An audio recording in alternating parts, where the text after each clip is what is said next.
Hello guys, welcome to Timor's New Zealand YouTube channel. It's me, Marie Chris, and today's video guys, i-share ko sa inyo kung ano yung journey ko in applying my partnership visa. How long was my preparation, kung ano yung mga documents na sinubmit ko guys, kung naaprubahan ba ako agad guys ng partnership visa. But before that, if you are new to this channel, please hit the subscribe button and the notification bell for you to be notified on my next video. 2018 guys, nag-apply ako ng partnership visa dito sa New Zealand. So my husband was a student before and he was allowed to bring his spouse or partner papunta dito sa New Zealand guys. While siya nag-aaral, pwede akong magtrabaho kung mabibigyan ako ng partnership visa. So yun guys, ilang months yung preparation ko sa aking mga documents. So it took me like 4 months in gathering all my documents guys sa kailanganin ko para sa aking partnership visa application. Unang-unang ginawa ko is nagbasa muna ako kung ano yung mga requirements na kakailanganin. So ang daming website guys na binasa ko, chinek ko, at kinompare ko guys kung ano yung mga documents na kakailanganin. Kasi for example, sa isang website, may ganito, hindi siya broad, hindi siya specific lang. So sa ibang website naman, andun din yung mga additional documents na kakailanganin. So kailangan mong magbasa guys, kailangan mong mag-visit ng maraming website. Read guys, read lang. Yun lang pinaka-importante nung magbasa ko kung ano yung mga documents na kakailanganin.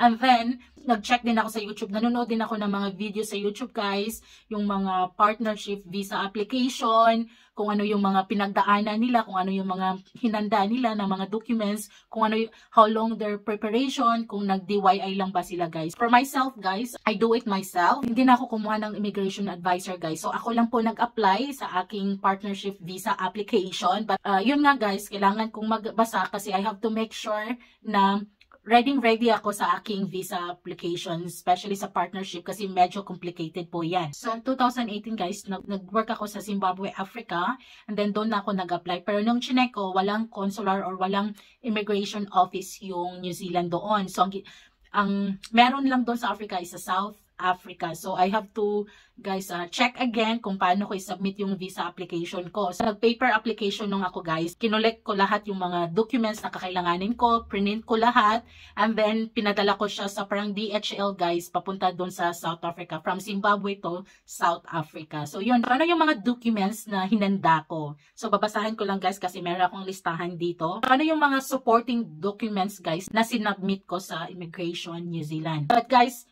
syempre, basic na yung passport mo, yung passport photos, yung NBI, yung police clearance, and the rest na mga personal mo.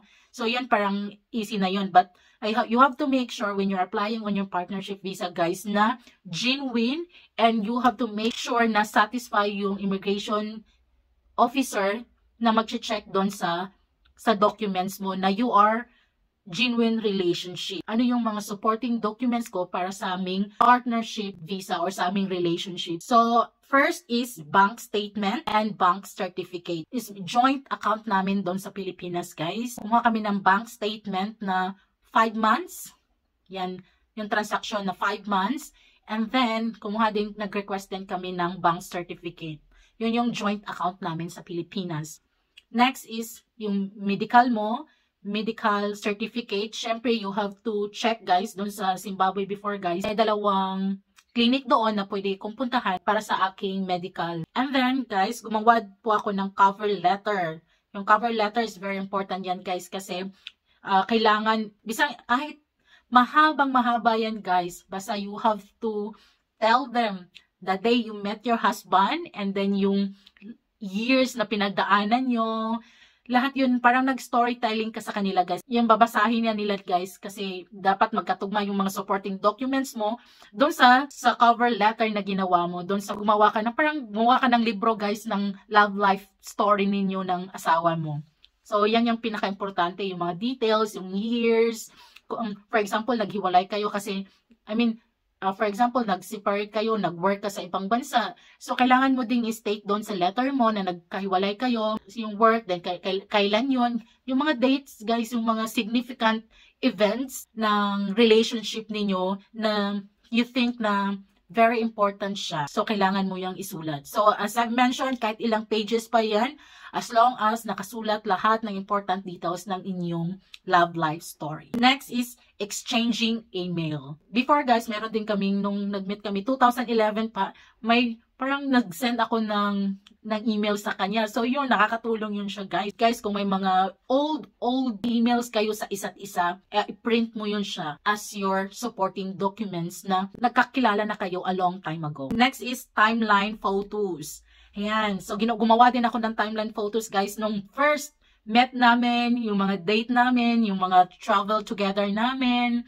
So, yun yung parang, nilagyan ko pa siya ng years, guys. So, for example, nagkakilala kami 2007. So, 2007, naglagay ako ng mga like, 6 na photos, 2008, mga 3 photos, 2009, mga 3 photos, 2010, hanggang 2018, guys. Yan, pinagtiyagaan ko talaga siyang kolektahin at gumawa talaga ako ng timeline photos per year. So, dapat organize ka sa mga sequence ng mga photos ninyo. Importante din yan, guys. And then, FB, exchanging messages. Siyempre, for siguro 10 years na yung relationship ninyo, kailangan mo bang i-print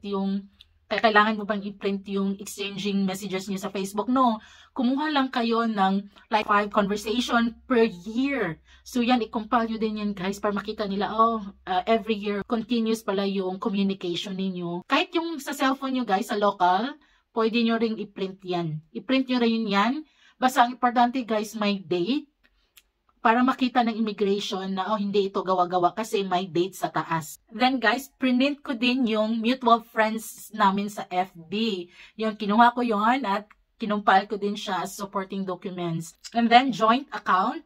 If hindi nyo pa yan nagawa, guys, please gawin nyo na. Kailangan nyo yan, guys, yung joint account na nakasulat yung pangalan mo at saka yung pangalan niya doon sa certification or sa bank statement ninyo. Nag-submit din ako ng mga IDs na, yung IDs ko, guys, same kami ng address, yung family name ng asawa ko, same kami ng family name, ng last name, and then same kami ng address. So, yun, pinaka-importante yan, guys, yung nag-live together kayo or isang bahay lang yung tinitirhan ninyo. Isa din yan sa plus kung nag-apply kayo ng partnership visa. May mga binabayaran kayo, like insurance, like car insurance, life insurance. Kung nakadeclare yung pangalan ng spouse ninyo, kumuha kayo ng certification or yung sa spouse ninyo doon sa yung life insurance ninyo na first page, kung andun yung mga pangalan ng anak nyo or pangalan ng spouse ninyo, isubmit nyo din, guys, yan as supporting documents. Kung nag-work ka abroad and then nagpadala ka ng, if you are sending money to your spouse or to your wife, from the day na first padala mo hanggang sa nakauwi ka, lahat ng mga pinadala mo, i-compile mo din yan kasi makikita nila na your relationship is genuine. Continuous yung relationship ninyo. Even nagkahiwalay kayo or malayo kayo sa isa't isa, ibig sabihin sinusuportahan mo yung asawa mo or your husband. Air ticket or accommodation ninyo, kung nag-holiday kayo somewhere, guys, and you have air ticket na same date, yung pangalan, yung same flight, and then yung accommodation nyo, guys, na under your name, pwede nyo din yung isubmit as your supporting documents. And then, marriage certificate. And if you have kids, guys, kung may mga anak na kayo, isama nyo din as proof yung birth certificate ng mga anak ninyo. Kung nag-travel ka, kung nag-work ka abroad, isama mo din yung visa mo doon sa country na nag-work ka, or kumuha ka din ng employment certificate sa employer mo, then isama mo doon sa supporting documents and your visa. So, i-compile mo din yan, guys. So, dapat maging organized ka, guys, sa lahat ng mga documents na isasubmit mo. So, yun, guys, after 3 weeks, naka-receive ako ng email from New Zealand Immigration na on process na yung visa application ko. And then, after 2 weeks, guys, after 2 weeks or 1 week, hindi na yung partnership visa application ko, guys. So, I was so emotional. I was crying kasi parang, okay naman yung, parang genuine naman yung relationship ko. So, ang inano nila, guys, kumuha ulit sila ng ibang support, humingi sila ng another supporting document. And then, after that, binigyan nila ako ng holiday visa for 9 months. At hindi ako na-aprobahan as partnership visa kasi nga, matagal kaming hindi live together kasi nag-work ako sa Africa for 2 years umuwi ako, napakasal kami, and then bumalik ulit ako, and then parang hindi, as in for longer years, hindi kami nagsama ng asawa ko. So, kaya yun yung sa ano nila na, sige, kailangan mo muna pumunta dito sa New Zealand as holiday visa para makapag-stay together kami. So, binigyan ako ng 9 months holiday visa but still under partnership. So, yun guys, if approve yung partnership visa ninyo, congratulations! If hindi naman guys at binigyan kayo ng holiday visa, still congratulations! Don't worry guys.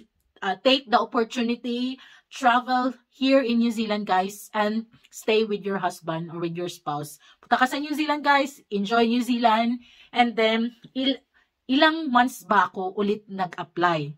So after 3 months, pwede ka na mag-apply ulit ng partnership visa. Same process guys, yung pag-apply mo ng visa application, but kailangan mo lang magdagdag ng mga additional documents while nandito ka na sa New Zealand guys. So yun lang guys. Thank you so much for watching. And hopefully may natutunan kayo. If you have more question guys with regards to your partnership visa documents, feel free to comment down below and I'll make sure, or I'll try my best guys to answer all your questions. So thank you so much guys for watching. See you on my next video.